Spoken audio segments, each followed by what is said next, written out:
Bonjour à tous et bienvenue sur GITV. On accueille aujourd'hui une chercheuse qui se partage entre la France et les États-Unis. Anne-Sophie Corbeau, vous travaillez pour le Center on Global Energy Policy, c'est bien cela, qui dépend de l'Université de Columbia aux États-Unis. C'est exact, et je suis aussi professeure à Sciences Po où j'enseigne la sécurité de l'énergie. Et donc, vos centres d'intérêt, ce sont les gaz et l'hydrogène. Tout à fait.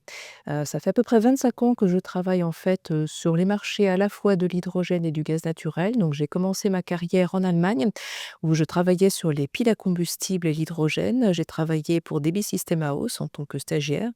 Et ensuite, je suis revenue en France où j'ai travaillé pendant 1 an pour Peugeot, justement encore une fois sur les piles à combustible et hydrogène et je me suis rendu compte en 2002 que j'étais beaucoup trop en avance sur mon temps et donc j'ai fait une transition sur le gaz naturel. J'ai rejoint une compagnie qui s'appelait à l'époque Cambridge Energy Research Associates, pour travailler donc sur les marchés du gaz naturel. Ensuite, je suis passée à l'Agence internationale de l'énergie, ensuite, en Arabie Saoudite, puis chez BP et finalement j'ai rejoint l'université de Columbia. Mais j'ai quand même gardé un œil sur l'hydrogène assez longtemps, notamment sur toute la période pendant les années 2000 et j'ai repris cet C'est intérêt reparti justement. et j'ai repris cet intérêt en fait en 2017, quand le Hydrogen Council a été formé et donc publié son premier rapport et là j'ai dit à mon chef à BP: «Je Il y a un crois peu. que l'hydrogène revient en fait, qu'on va devoir regarder ça». Alors, je propose qu'on parle d'abord des États-Unis parce que l'Université de Columbia, bien sûr, dépend de ce pays. Et puis, il y a l'élection de Donald Trump qui risque d'avoir des conséquences qu'on ne mesure pas encore aujourd'hui. Mais à votre avis, qu'est-ce qu'il peut se passer? Alors ce qui est important de voir, c'est qu'on a eu quand même un bouleversement assez significatif pendant l'administration Biden. C'est-à-dire qu'en 2022, il y a eu l'Inflation Reduction Act qui a été un énorme bouleversement dans le monde de l'hydrogène. Parce que jusqu'ici, Ça a été un appel d'air quelque part. exactement, les États-Unis étaient vus comme un pays bon, qui avait un petit peu d'ambition, mais qui finalement était en retard, les Européens étant vraiment en avance. Et là, tout à coup, alors ça a été vraiment une déflagration. Parce que à la fois les États-Unis disaient: «Nous, on est neutre technologiquement, donc la seule chose qui importe, c'est l'intensité carbone de l'hydrogène. Par contre, pour l'hydrogène qui aura la plus basse intensité carbone, alors on va donner des crédits d'impôt qui seront très importants, jusqu'à 3 $ par kilogramme». Et alors ça naturellement était un énorme intérêt pour un certain nombre de sociétés.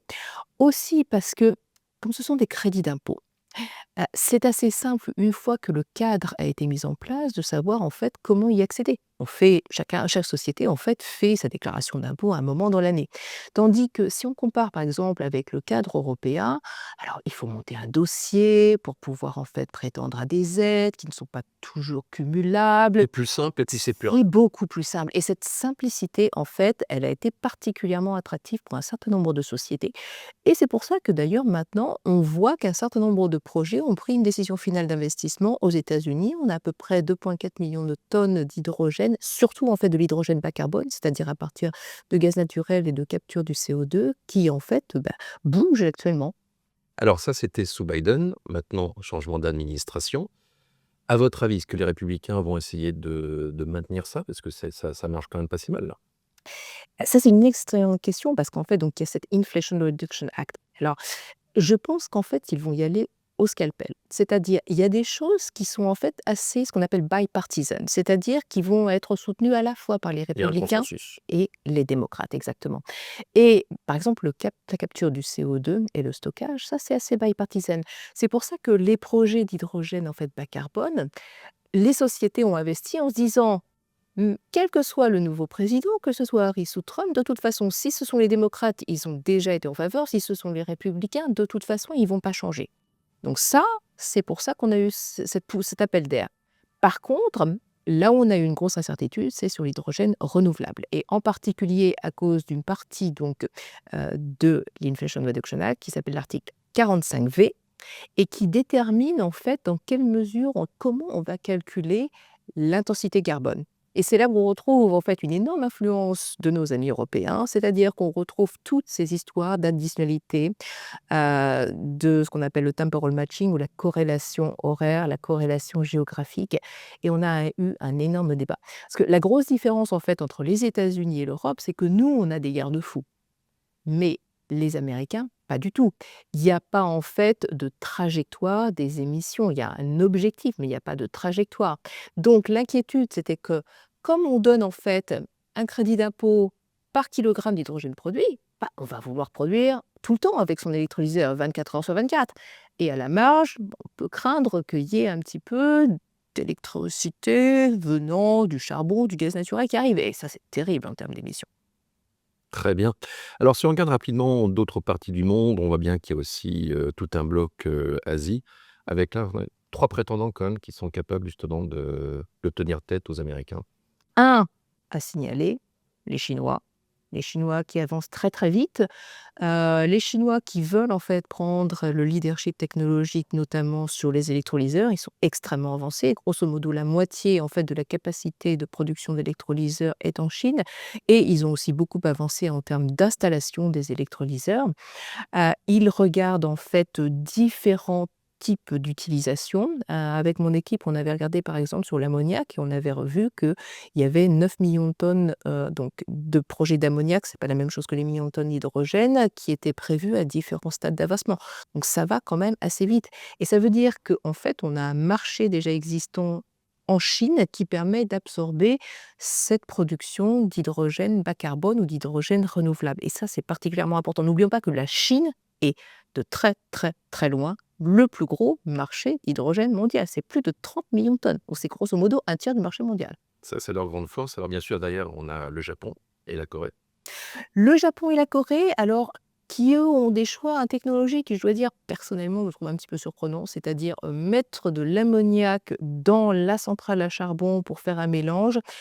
On va être honnête, hein, moi, personnellement, je pense que c'est une bonne raison pour eux de garder en fait leur centrale à charbon. N'oublions pas que les Japonais en particulier sont totalement obsédés par la sécurité des approvisionnements. Ils ne veulent pas se débarrasser de leur centrale à charbon, mais en même temps, ils ont des objectifs climatiques, un petit problème aussi nucléaire, avec des objectifs qui sont, eux, Donc, on va totalement dire qu'ils impossibles. sont pragmatiques. Et ils sont pragmatiques et ils essayent en fait de dire on fait quelque chose, mais en pratique, ça va quand même être assez compliqué. Et la Corée, donc un dragon d'Asie qui continue à accélérer. Exactement, mais ce qu'on voit, c'est que en fait, le dernier appel d'offres n'a pas été autant couronné de succès qu'on aurait pu l'imaginer, donc à surveiller. Mais moi, l'autre pays que je vois et que j'ai vu en fait émerger dans Il y les a une odeur dernières d'écurie là qui... il y a voilà, exactement, il y a une odeur de curry qui arrive, l'Inde. Alors, c'était totalement surprenant, quand j'étais à Gastech à Houston en septembre, donc j'avais un panel avec des Européens, des Américains et un Indien. Ah bon, les Européens américains, bon, plus ou moins optimistes, pessimistes, voilà, décision d'investissement arrive peut-être, on ne sait pas, on attend en fait le cadre régulatoire. Bon, l'Indien arrive en disant, moi, pas de problème, je vais produire mon hydrogène à 3 dollars par kilogramme, pas de subvention, rien du tout, notre électricité à peu près 40 dollars par mégawattheure. On utilise les renouvelables, parce qu'ils vont très vite en termes de renouvelables. On va utiliser en fait le pompe hydro pour pouvoir avoir un bon taux de charge. Pas de problème. Et ensuite, on va essayer d'exporter vers l'Europe ou vers l'Asie. Bon, eh ben, c'était extraordinaire parce que c'était vraiment la personne la plus positive. Et j'ai revu en fait le même aspect positif quand j'étais à la conférence de l'hydrogène mondial à Copenhague. Encore une fois, il y avait un Indien, cette fois-ci venant d'un gouvernement, un gouvernement régional, et qui disait, c'est pareil, nous on a beaucoup d'ambition et on va réussir, on va développer l'hydrogène renouvelable et en plus on va aussi développer notre propre technologie d'électrolyseur. Donc il y a beaucoup d'ambition. Donc, ils y vont. Et alors, l'Europe dans tout ça, parce qu'on a l'impression que quelque part, on est en perte de vitesse. Je dois dire que c'est un petit peu mon analyse. En fait, on a perdu, mais alors un temps incroyable avec, nos régulations. Mais je sais pas, en Europe, on est obsédé avec ces régulations. Les crises politiques aussi, d'ailleurs, ça... Oui, mais écoutez, j'ai commencé à entendre parler de l'additionnalité en 2020. On a quand même mis 3 ans à définir l'hydrogène renouvelable. Là, on est parti sur définir l'hydrogène bas carbone. On aurait dû le faire dès le début. L'hydrogène naturel, soit dit en passant, alors lui, il est absolument nulle part. Donc si un jour en France, on a un Et potentiel, pourtant, on a une petite chance oui, qu'on en a pas. peut-être. Alors à étudier naturellement avec bon, beaucoup de prudence, mais si on en avait, alors là, dans le cadre régulatoire, il est absolument nulle part. Donc c'est incroyable. Juste une dernière chose, Anne-Sophie Corbeau, vous l'avez dit, vous avez commencé dans l'hydrogène il y a un certain nombre d'années, y compris dans la mobilité. Le chemin parcouru aujourd'hui, vous en pensez quoi?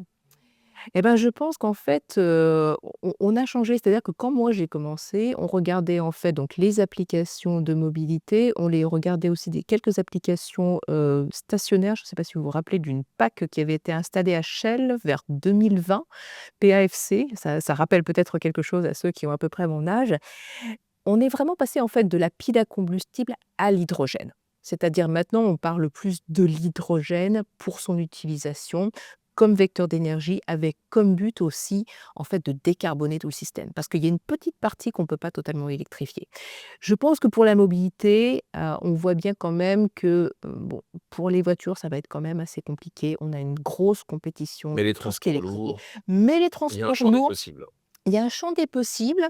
Alors, j'ai un peu tous les avis. Il y a ceux qui sont totalement batterie et ceux qui sont totalement hydrogène et ceux qui sont un petit peu entre les 2. Je pense qu'il ne faut pas oublier l'utilisateur et je pense qu'il ne faut pas oublier non plus le déploiement du réseau. Donc en fait, ça va se jouer à mon avis sur ces critères-là et naturellement aussi sur le coût d'hydrogène et le coût, en fait, pour l'utilisateur. Mais il ne faut pas oublier le confort de l'utilisateur et comment, en fait, ça peut être utilisé en pratique. Est-ce que le temps de recharge par rapport à un camion électrique ne va pas, en fait, remettre en cause cette utilisation? C'est vrai que le temps de charge, enfin, ou le temps de remplissage, avec l'hydrogène, c'est quand même bien moins.